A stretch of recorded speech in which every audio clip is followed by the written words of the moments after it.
Uh, awesome. Okay, so let's get started. How did you first find out you had ADHD, and kind of what led up to your diagnosis? What were some of the signs, and how did you get there? Okay, well, where do we begin? Well, I got diagnosed, I think it was maybe about 2 months ago now, by a psychiatrist. Originally, I got diagnosed with BPD. This was maybe 6-ish months ago now.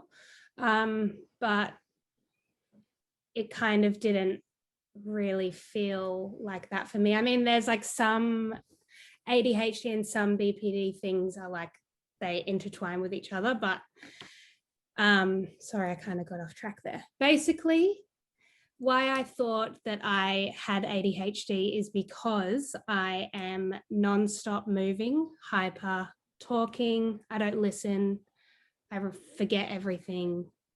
I'm super sensitive, my emotions are everywhere.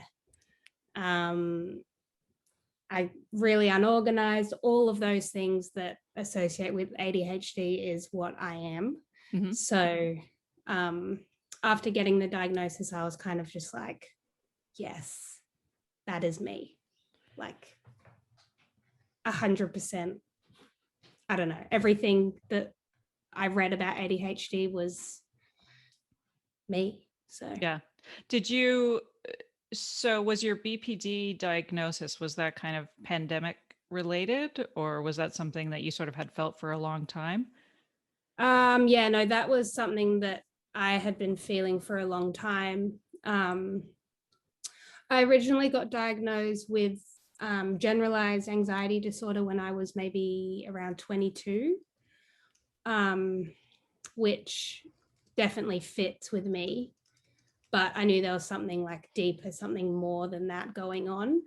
Um, and I guess I didn't really think about ADHD as being something to do with like your emotions and things like that. So I didn't really ever think that I had that, because when you think about ADHD, it's kind of just like someone that's like really annoying, which is like me. But there's also like always moving and talking, which is like 5% of what is actually like the things that we actually have to deal with, I guess. But yeah. Yeah, I saw a tweet recently that was basically like, oftentimes ADHD is diagnosed in reaction to how much of an inconvenience you are to the people around you. And I was like, Yeah. oh, yeah, I felt Oh, that for I sure. relate to that so much. Especially kids, right? I mean, we talk about like boys who are diagnosed with so much more frequency because they are disruptive in school. And Yeah. it's the females that, are the traditionally like well behaved and the spacey Mm-hmm. ones, and the ones who are off or doodling, Yeah. which I want to ask you about too, because I've Yeah. had um, but that you're not being, we tend to be so much less disruptive in our childhood, and get Yeah. kind of brushed under the rug. Yeah. Yeah, but I Totally. I definitely thought I had bipolar. Um, Yeah. my therapist recommended ADHD to me years ago, and I didn't know anything about it. So of course I thought, ADHD is hyperactive little boys, and didn't relate to it at all. But I was pretty sure I had bipolar because of the like intense mood swings, and Mm, just that like the manic activity followed by like utter exhaustion and depression. And so of course, like yeah.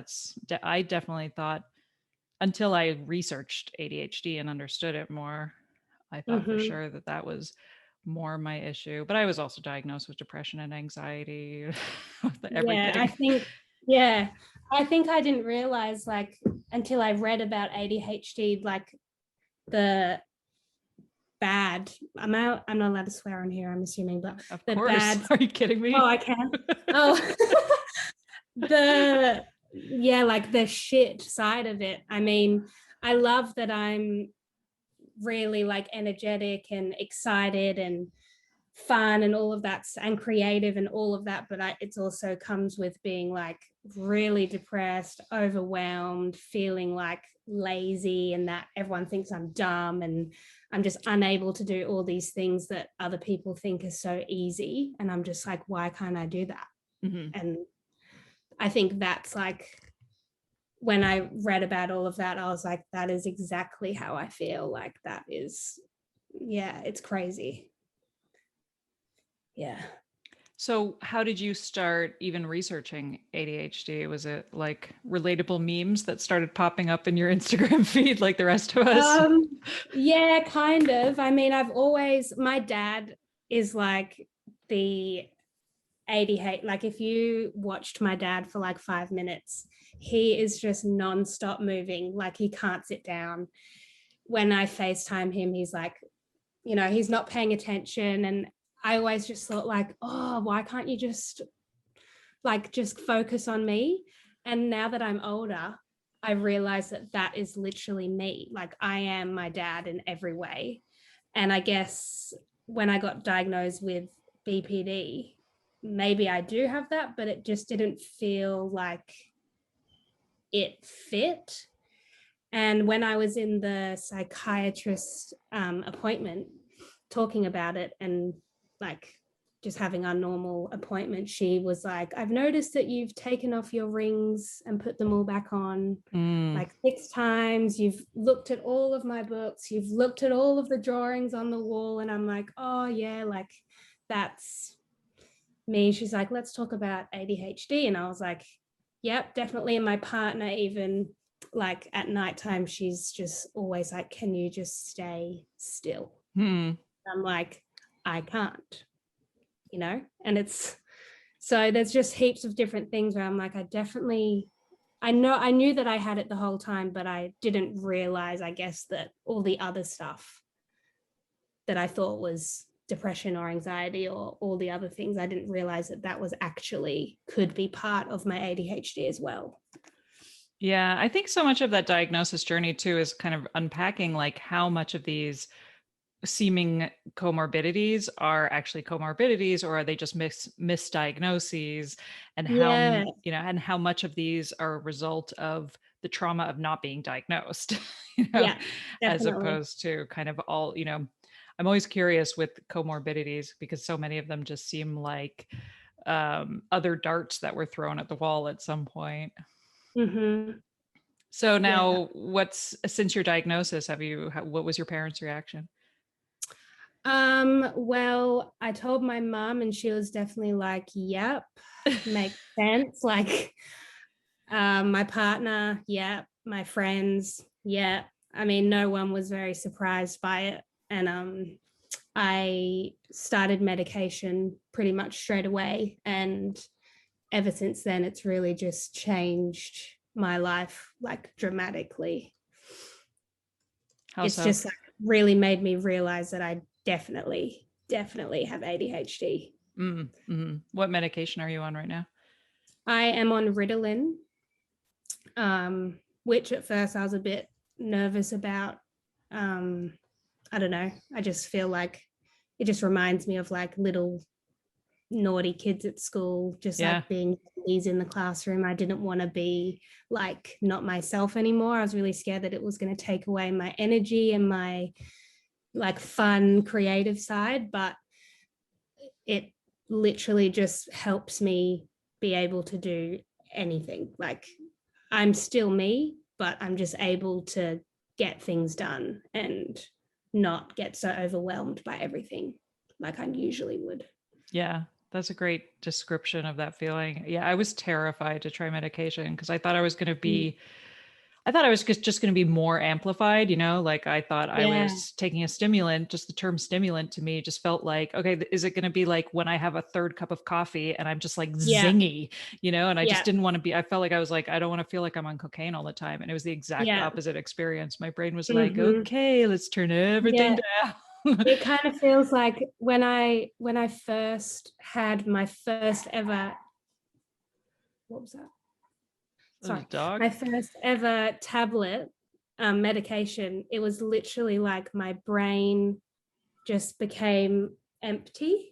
Mm, And like I was just like watching TV, and usually I'd be watching TV, scrolling on Instagram, thinking of a million things, blah, blah, blah. But I was just doing one thing. And like that in itself was just like, whoa, everything's so quiet. And I can like actually think and enjoy the things that I'm doing instead of thinking of a billion other things at the same time. It just feels like my head is finally clear.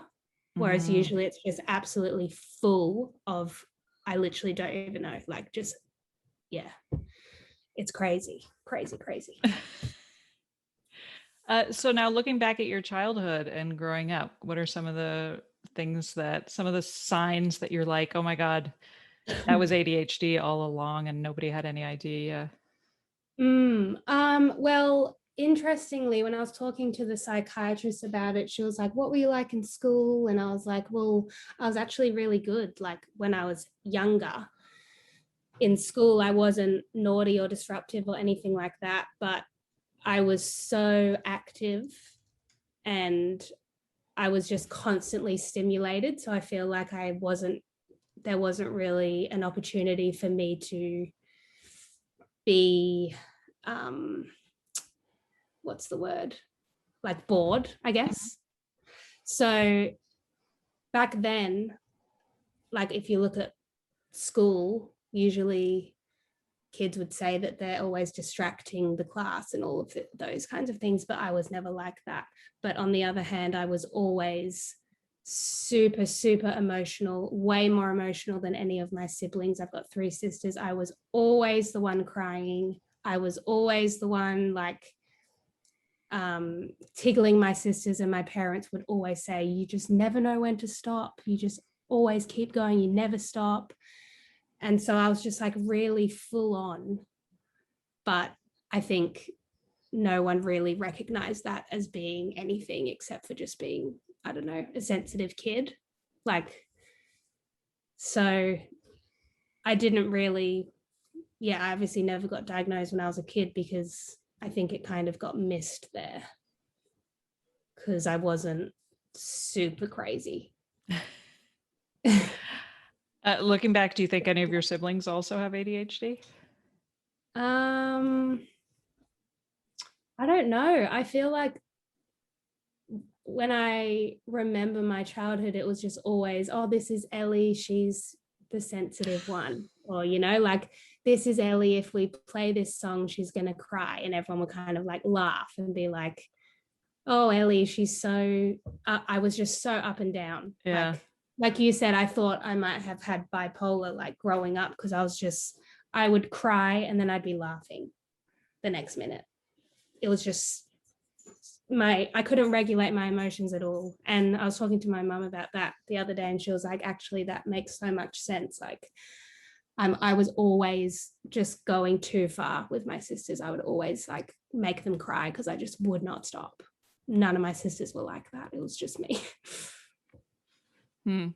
Yeah, I have 2 older brothers and I haven't decided. One of them I'm pretty sure has it, but I can't like I just feel like as soon as you're diagnosed, I feel like you just like go through your whole family tree and you're like going over everything that they do with a fine-tooth comb, being like, is that it? Is this it? Is this it? Yeah. I mean, I don't know. They could do. My dad for sure, without a doubt. My mum even potentially. I don't know. It could be all of us. Who knows? Yeah. And I didn't mean to like come out to anybody really. It just kind of accidentally happened because I got so excited and I started this podcast to start interviewing other women because I wanted to find out if other women were having this same experience that I was having because my mind was just blown. And I wanted to ask other people and I needed a platform to do that. So I was like, oh, I'll start this podcast. So I have an excuse to like reach out to women and have intentional conversations with them without sounding creepy. But then so then I kind of like suddenly I was out about it and suddenly I was like, oh, that's Katie, she has this diagnosis of ADHD. And I think even the term diagnosis, like I was always amazed at the responses I would get from people sometimes, like so many people who were like, I'm so sorry, like I had just told them I had a terminal illness. And it's been like so frustrating. I've stopped trying to even talk about it anymore with most people, like relatives and stuff like that, because I feel like people don't understand it. There's such like there's such a chasm between people like who have ADHD, who are diagnosed, and like get it, you know, and you're like, oh Yeah. my God, you are my people. And Yeah. then this like far other sect of people who just really have no idea. And they sort of feel like, oh, you've been diagnosed with some sort of crippling learning disability. And Yeah. how can I help you? And you're like, you don't get me, slam. I feel like Yeah. I feel like an angry Oh. teenager. Like when I found like when I got diagnosed, I was just like trying to find, I don't know. I feel like women and men are so different in the way that their ADHD comes across. And like when I listened to your podcast for the first time, I was honestly like, oh my God. Like I don't listen to podcasts because obviously I just don't have the patience or I'm like on to the next thing. I just can't sit there and listen to anything really. But because it was so like spot on, every single one, except for the ones about parenting, because I don't have kids, but Right. every single one, I'm like, oh my God, this is me. I listened to the whole thing. I told my fiance to listen, please listen to this when you're driving home so you can, understand. It's just so crazy how, like, I felt like seen. I felt like, wow, I'm not the only person that feels like this. Yeah, and you start to realize like how much you've been holding in terms of like shame Yeah. And over like certain behaviors.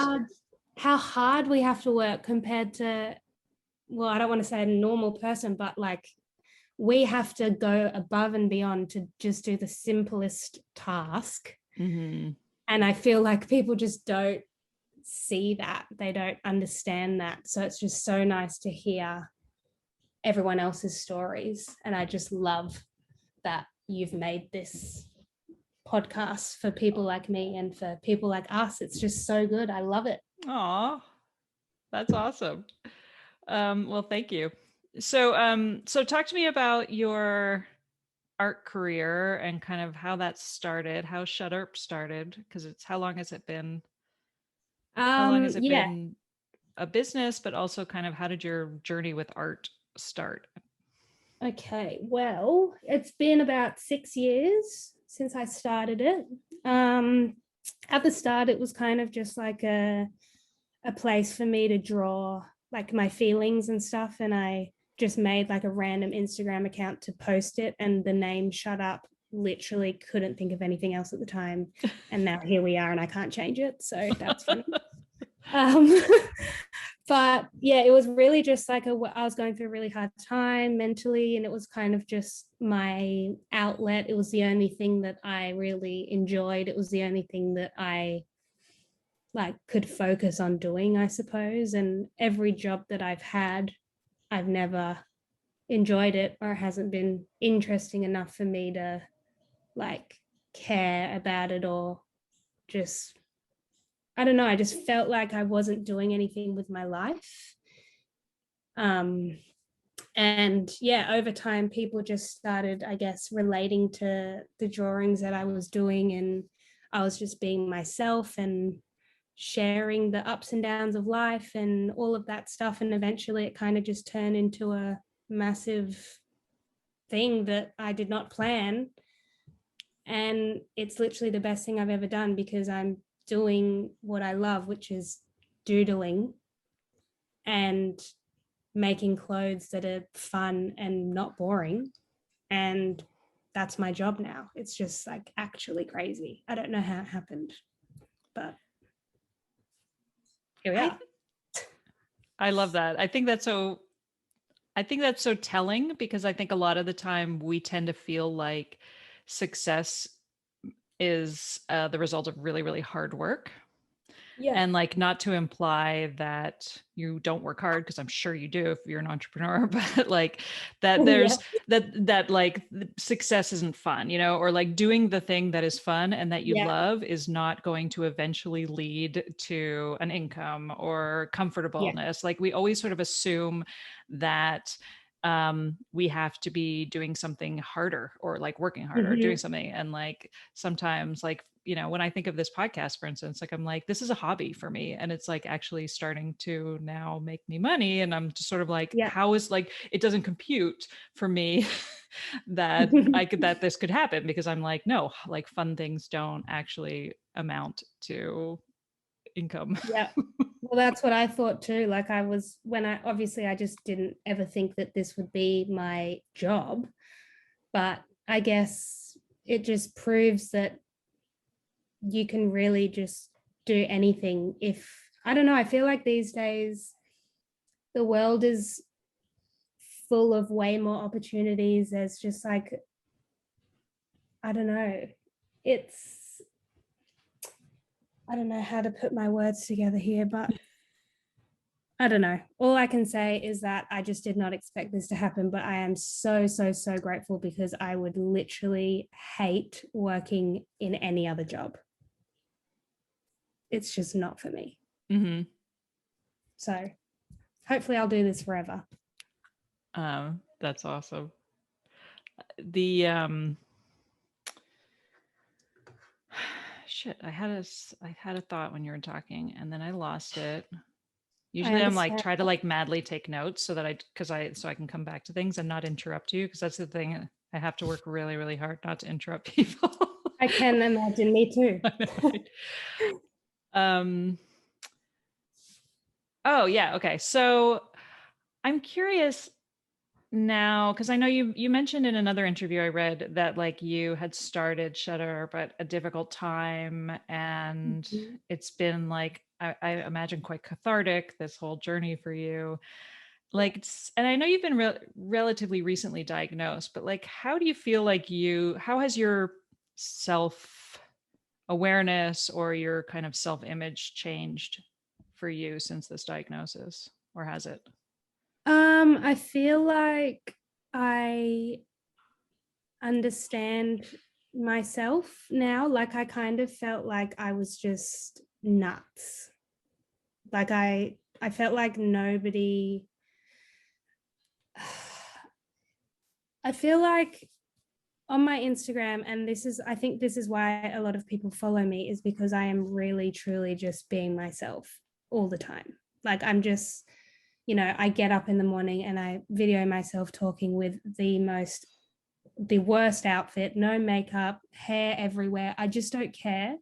And I, now that I've been diagnosed with ADHD, I don't feel ashamed of it when, for example, and I don't mean to be disrespectful to anybody with BPD or anything else, but I just didn't feel comfortable talking about BPD because I just felt like it wasn't me, even Mm, though I may have it. I'm not saying I don't, but I feel like ADHD is just so easy for me to just go, yep, okay, I've got that and I'm proud of it. And I'm just going to be myself and embrace who I am, the ups and the downs. And I think I sharing the ups and the downs is super important. And since I've got this diagnosis, I really want to be more open about that.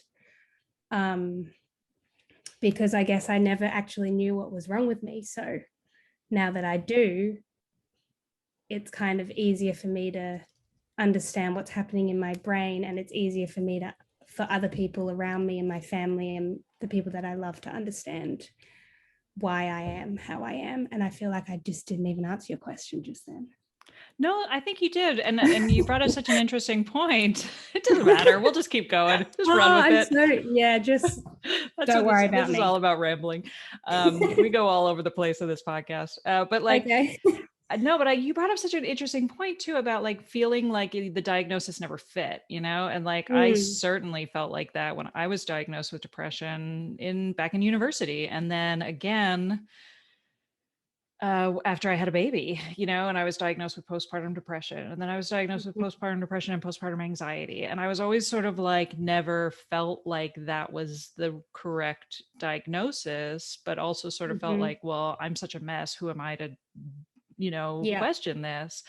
Yeah. um but it's interesting like that we kind of that some of that shame stems from like not really even understanding the diagnosis, because ultimately Mm, it's a misdiagnosis, right? And so always yeah. kind of feeling like um that you can't like own it or be open about it. And we are such like open books in general. Like I remember like Mhm. always talking very openly about postpartum depression, and I always would be very open about the fact that I was on various cocktails of antidepressants, and people would always look at me like, wow, you're so brave for talking about that. And I was like, I never felt brave. I just was like, I don't know, it's just life. Like, why Mhm. would I be embarrassed about that? Yeah. Um, but you're right. Like, this diagnosis is the first time that I really have felt like all the pieces fit. Right. Like, Yeah. I'm Yeah. like, oh my God, Like, everything in my whole life makes sense. Why it was so overwhelming to look back and just be like, how do all of these seemingly random issues yeah. that I've had in my life for as long as I can remember all come back to this one neat little diagnosis? Like, I mean, it's obviously not a neat little diagnosis. It's just like Definitely not. crazy. The long list of like all of the different factors and comorbidities and characteristics, you go on forever. Mm. But it Mm. still felt like, yeah, for the first time I felt like, oh, finally, um this feels right. Because Yeah. I used to always feel like, why am I depressed? I have like a relatively good life. Like, I never sort of felt like, I always felt bad about being depressed, you know? Yeah. Same. And Same. yeah, and sort of And I like, well, I'm always just a felt, whiner. yeah, I literally always thought I was, and my family would say, you're always whinging. You're always, and I'm like, but that's actually how I feel. Like, I can't. And like, since being an adult, having to do like adult tasks is just so hard for me. Like, my partner, I've been with her for 6 years, and she's like just the best. Like, she does everything. She's just so organized, like she's just it feels like her brain just has like all these shelves in it, and it's just, even her drawers are so neat and everything's just so, and I'm just the complete opposite. And like, I think we've really actually struggled like as partners because of that. She didn't really understand why she'd come home and the dishwasher still wasn't done, for example. And I wouldn't have an explanation except for, I just can't do it. Like, why? I don't know. I want to. And I guess like all of those little things are what makes it so hard.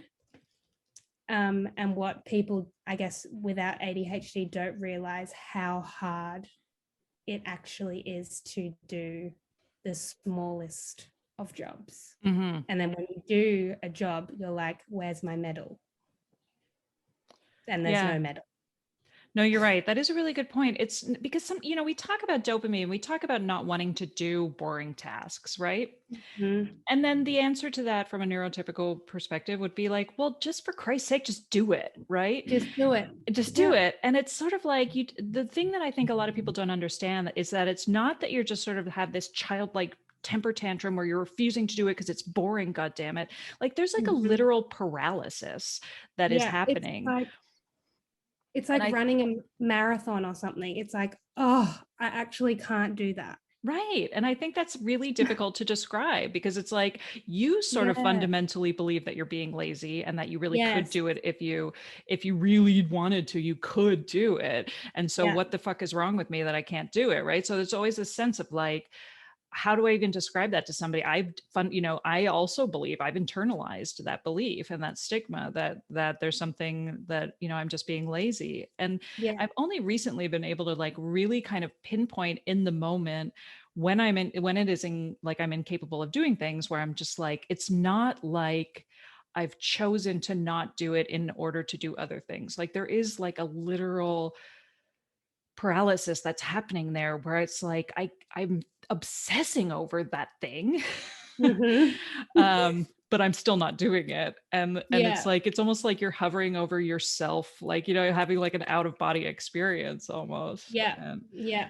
And another thing that I really struggle with is um, when people are talking to me and I'm not interested. It's really hard for me to just actually pretend that I care. I just am not listening. And it's really rude, but I can't help it. And like, that's another thing that I really struggle with. Like, if something's boring to me, there's nothing anyone can do to make me interested. It's just not going to happen. Mm-hmm. You know, like social skills and like people skills. My partner she's got like a good job where she's always, you know, talking to people and it's really professional and stuff like that. And you just have to like pretend, I guess, to like be interested and like smiling and yeah, wow, amazing. No, I can't do that. Yeah. I just turn off. I have a really, really hard time pretending to like people if yeah, Yeah. if I'm not that into them. And like so I'm Mm-hmm. like either like super into you and like I come in hot, or it's the opposite where like I just sort of shut off and shut down. And it's always funny to me when people are like, "You're quiet, aren't you?" Or like, you know, people respond to me Mm-hmm. as like how quiet I am, and I'm always sort of like, I'm not quiet. I just don't like you. Yeah. Yeah. Yeah, but I have a tendency to like you know, I do have a tendency to kind of pull away from people as a result of like um you know, like we talk a lot about how difficult it is to like maintain relationships with and Yeah. maintain friendships with people because we're sort of always it's that out of sight out of mind issue where it's like we're really bad at like checking in on people on their birthdays and stuff Mm-hmm. like that. And Yeah. so and then you know when it hasn't been long or when it's been long enough that you haven't checked in on the person, then you feel terrible, and so then you kind of pull away because you're like, I'm such an awful person, I will save you from the awfulness that is me by removing Yeah. myself from our relationship. Yeah. um and like I've noticed recently that I have like I'm all in, or I'm just like, I see where this is going, nope. Yeah. That's literally me. And And I then just like don't ask questions, yeah. like if I'm not interested. I and then I feel so bad because I come across as rude and I'm not a rude person. I'm not a mean person, but I literally just can't pretend to care. Right. Well, yeah. And that's why it's like, I think a lot of our mental real estate is taken up by asking ourselves, like, maybe I am an asshole. Like, I'm doing, you know, people think that this is a Yeah. terrible thing to do, and I can't not do it. So, like, what is the difference between me and an asshole? Like, I'm always asking those questions of myself. I'm Yeah, like, me too. um, Oh, okay, so then rather than talking about what assholes we are, let's talk about what you love about your ADHD. What are some okay. things now looking back that you just feel like, because you know the you said that like there's ways in which you can kind of look at it as this as it being debilitating, but also like it you really need to credit it for pretty much every amazing stroke of Mm, insight and art, especially with I'm sure with your art. Like I feel like I credit ADHD with pretty much every wonderful thing I've done in my life. yeah, for sure. Like I love my energy, my creativity. If I want to do something, I'll do it like straight away. Like the lack of patience, I guess, is good in a way because I just do it. If I really want it, I'll just do it.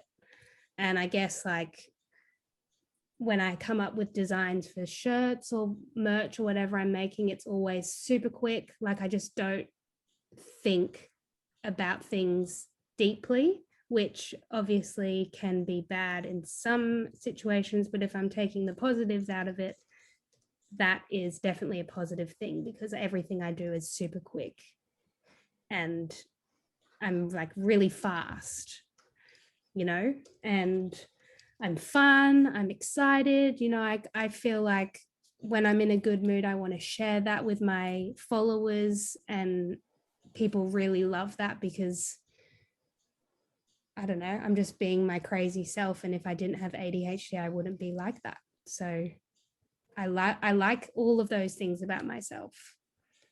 I wouldn't be me without it. So yeah. Hmm. Yeah. Um, yeah, that is a sort of a nice side to the impulsivity element of ADHD. Of like that, I find that like I don't tend to mull things over because I'm so impulsive and I'm so Yeah. impatient, and so I do feel like I go with my gut a lot of the time, for better or for Mhm. worse. I don't have a choice. Yeah. It's not like I can sit down and analyze things. But like, Yeah, no. I just like forge ahead with a lot of things, which is the Mhm. total opposite of like the paralysis we were talking about, which is insane, right? Like, Yeah, it's so weird. we're, Like, why? I don't get it. It's so um, weird. I know, right? So many anomalies. But like, I remember the very first time, my very first car I ever bought, I walked onto the lot and was basically like, I would like a used car and I want it to be a stick shift. And they were literally like, we have one on the lot. And I said, all right, I'll take it. Like, Yeah, and the guy that's was like, me. I know. And the guy was like, well, do you want to take it for a test drive? And I was like, oh, right. Okay, fine. We'll take it for a test drive. And then we took it for a test drive. And I was like, okay, let's take it. I'll take it. Like, I was like, I didn't even know what I was supposed to be looking for. It drives. It's great. It has a key. And Yeah. but I was so terrible with money that I had no down payment or anything. And like, I can't, like, I laugh now, me in my 20s, but like, I just walked in and I didn't know anything about what it was like to buy a car. I did not hyper focus on that at all. So I just like walked Mhm. in and they asked me if I had any money to put down. And I was like, nope. And they still sold it to me. That was the Oh, crazy part. wow. Yeah, because the interest rate I'm sure was ridiculous. But like, I just think of like so many major purchases I've made in my life based on Yeah. no thinking other than like, Yeah. this is what you do. This is what you do when you're a grown up. You do this thing. You buy this thing. Yeah. And literally the perfect example of that right now is I just bought another dog and there was one left and I was like, yeah, I'll take it. And my Oh, partner was like, should we go and see it? And I'm like, yeah, we went and saw it. Like, I'm still getting it. That's my right. decision. I've already decided, you know. And now I'm like frantically trying to get like a bed and a crate and all this stuff. It's coming tomorrow. Why am Oh. I like this? You know? But whatever, it's fun. I feel like something's always happening. We're always keeping it fresh, keeping it fun. Right. Good point. Yeah. Um, I know. And then again, on the flip side, there's other things where I will be interested in it, and then I will completely like spend hours and hours and hours researching it. Like once you Mhm. adopt the dog, then I will spend the next 48 hours watching YouTube videos on how to That's what train the I've been dog. doing. That's what I've been doing literally all this morning. Yeah. I've written a list, put it on the fridge, all this stuff. And like, if it was anything else, nah, I wouldn't care. But this one thing, I'm like, this is what we have to do. We need this, this, this, this. I've watched this video, blah, blah, blah. I followed this page, rah, rah, rah. But if it was something else like, I don't know, gardening, could not care less, Right. you know? So I guess it's good and it's bad. It's true. Although I feel like I have more of a sense of humor about it now because you can Well, kind of yeah, I mean, recognize it in the moment. Like I remember my husband the other day, I was agonizing over something ridiculous. And I was just like, oh, my day is going to be ruined because I'm going to be thinking over this thing that I'm not going to get the answer for. And he was like, just don't think about it. And like, it was like the sure. funniest, I know, right? I was like, that's the funniest thing I've heard in a long time. Just don't think about it. Okay. Why didn't you mention it Uh, before? So yeah, I feel like it's so much easier to like recognize the absurdity of comments like that in the moment, as mhm. opposed to I think in before my diagnosis I probably would have been like, oh, you're right, I should Yeah. stop thinking about it. I'm gonna listen to a book about maybe there's some podcasts about not thinking about it. I should do that. I'm gonna be the best person at not thinking about it that you'll ever find. Like I would obsess over not thinking about it. Yeah. Oh God. Yeah, and so when you were talking about your partner too, I felt like that was a huge shift for me with my incredibly competent husband. Was sort of like I never understood why he was with me. It made Mhm. perfect sense to me why I was with him. He did all of these things I couldn't do, and he was basically like the adult. And I Yeah. couldn't understand why he was with me because I was like, I didn't realize how little I valued what I brought to our relationship until I was diagnosed and could kind of start thinking about like, oh, these are actually strengths. Like these are things. This is what I bring excitement. I bring, Yeah. flair.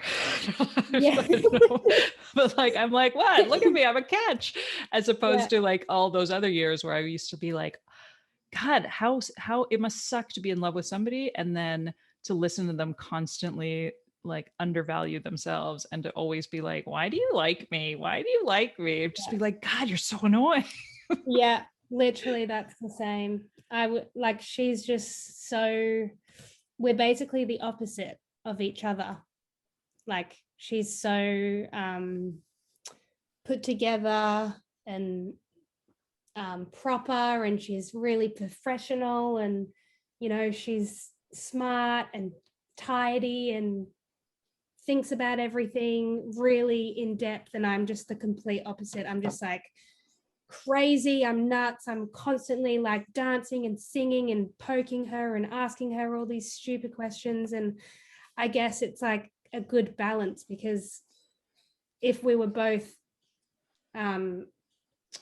me, or if we were both her, it would be too much. Yeah. So it's like a perfect seesaw of,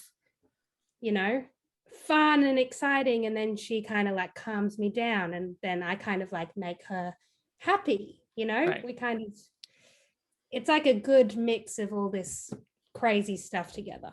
Right. It's good. I like it.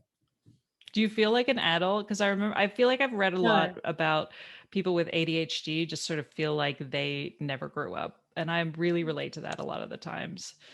I That I'm just, definitely feel like a kid, yeah. and it's an ongoing joke, that my partner Tegan has a child at home, and it's funny, but sometimes I'm like, I'm 28, like I have my own business, I can drive a car, I can do all these things. I'm just a bit clumsy, or I don't know what the word is. You kind of have to like pay attention to me in case I do something super irrational, you Or I know? think maybe I just sort of always assumed that adulthood would be like a sense of peace and a sense of like competence and control. And like Yeah. that once you were an adult, you would look around and be like, I know what I'm doing.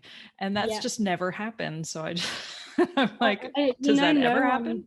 no one knows what they're doing. Right. Everyone's just pretending.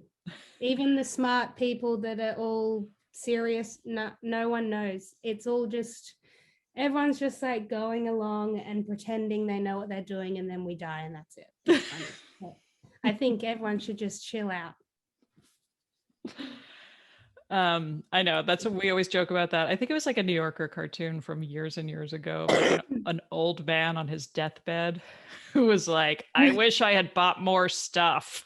Yeah. It was- Like seriously, we're all gonna die, so like whatever, who cares, right? I know, right? So we always joke about that. We're always like, oh God, I hate all of this quality time we're spending with each other in nature. I wish I had bought more stuff. So now the term ADHD, I like to ask if you ever think of if you could rename it, what would you name it to? Did you think about I thought a about it, less and then problematic acronym? I got stressed about thinking about it because I couldn't think of anything. I know. I feel like I need to stop asking people that question because I can't think of anything at I all. Like can't, I that's why I mean, ask people because I'm like, maybe someday somebody will come up with something that'll be really cool. And I've gotten so many interesting answers, but I personally still don't feel like I relate to any of them. I definitely, like on some other podcasts that you've done, other interviews, when people talk about how it's like you're in the car but you're not driving. I Like remember that. Yeah. that is definitely a super relatable thing. Like I feel like I'm kind of in control of some parts of what I'm doing, and then like on the other hand, I just have done something and it's too late, it's already happened, and now I have to deal with the consequences of what I've done. Like it's just the impatience and the what's the word where you just do something, Impulsivity. impulsivity. Like I'm so impulsive and so impatient that I don't even have a second to think about what's going to happen after that. So yeah, that driving, being in the car and not driving, if that could be a replacement for ADHD. It's a bit long, but that's probably my best my best option.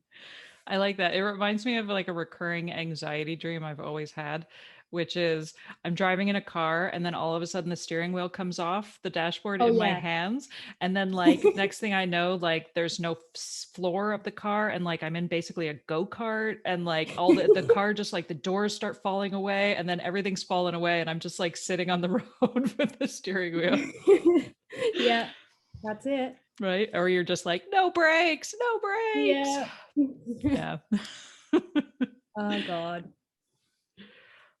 So that's also where can people find Shut Earp? I mean, I know you've got your Instagram and what do you Yeah. sell? You do sell prints as well as merch? Yeah, I sell prints. I'm coming out with like a whole range of clothes, but at the moment I'm having a super massive sale. I don't know when this podcast goes live, but my website is just shutup.com.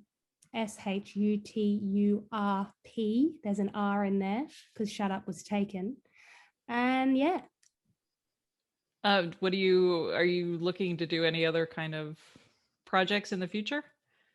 I would love to do art therapy, but apparently you have to go to uni for that and I can't be bothered. Says who? So I don't know.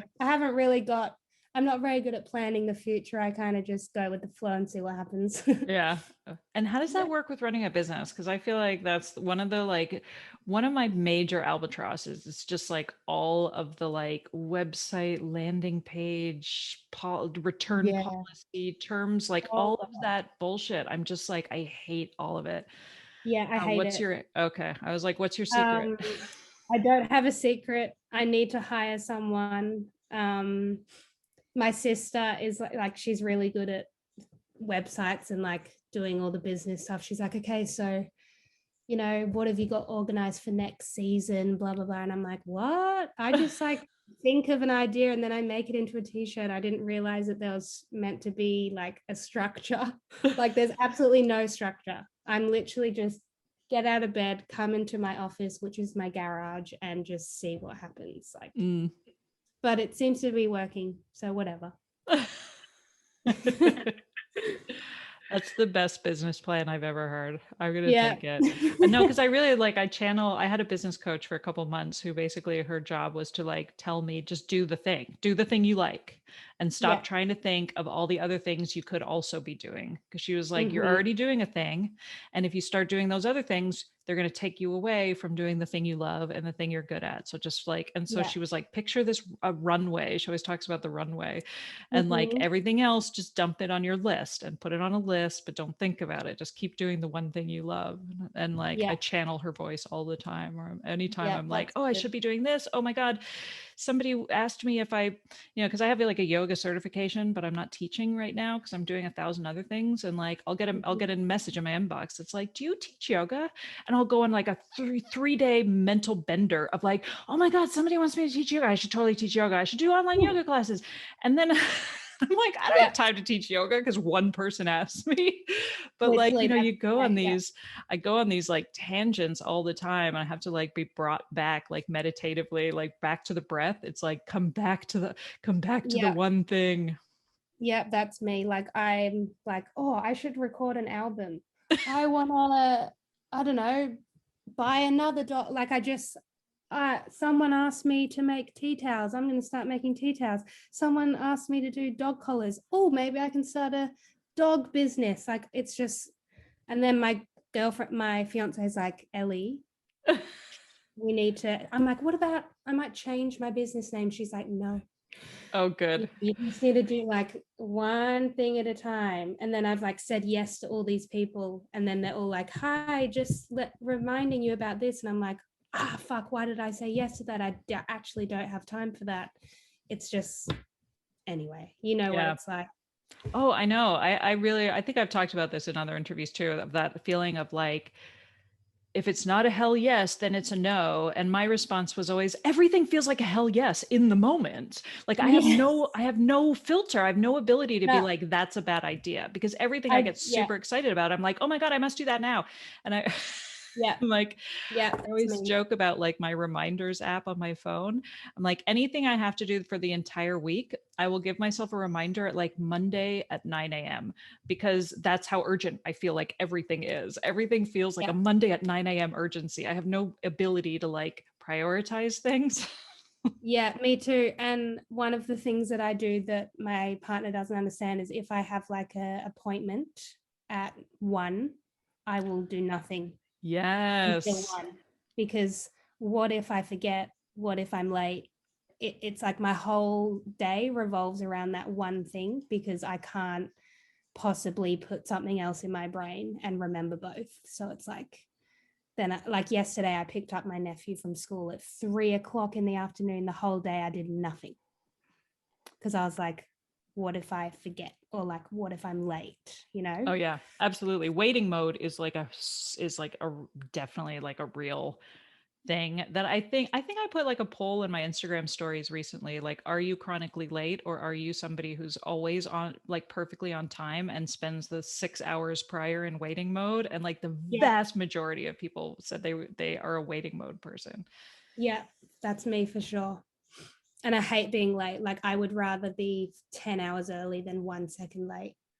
I do too. I'm really bothered by lateness, and I have I try to be empathetic, especially of people I know who have ADHD who are late, Mm-hmm. because I've definitely have had moments where like I'm about to leave the house and be on time, and then I have time blindness, so I'll be like, oh, I can do this one thing that it Yeah. actually takes 15 minutes, but I think in my head I have time, it'll only take me 2 minutes, and then I Yeah. end up late. But it's very rare. But I like try to have empathy for lateness, but I also am like, I spend so much mental energy being prompt that I take, it's Mm-hmm. like a personal affront. I'm like Yeah, really trying to same. work on that. I don't know how to get like more laid back about that. Yeah, I'm the same. I get really annoyed when I'm late because of somebody else, or if someone's late to me, I'm like so offended. Mm. Do you think do you think it's inversely related to like how much work you put into that thing? Yes, and like they don't put any, like they're just like, oh, I've got that now, I'm gonna go do that. Like, but I've been spending the whole day preparing for this moment, and you've just like, oh, I'm on my way, but like I've been waiting. I don't know. It's really hard because if you don't have ADHD, you just be like, what? You just are there at that time and you can do all these things in between. But no, no, no, I can't.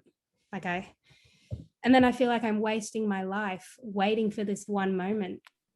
I don't know. It's so annoying, but that's just the way I have to deal with it. Otherwise, I get too overwhelmed and then it's just a disaster. So, Yeah. No, it's like you said, you have to like zero in on that one thing. Otherwise, you will lose track of it. Like you have to yeah, stare at it yeah, metaphorically. yeah, Otherwise, you will lose it. You know, it's the same yeah, thing with like losing track of anything. Like it has to be in this like special forefront of your brain. It's yeah, the ones, and the only one thing at a time can be there. yeah, And yeah, it's crazy. for sure.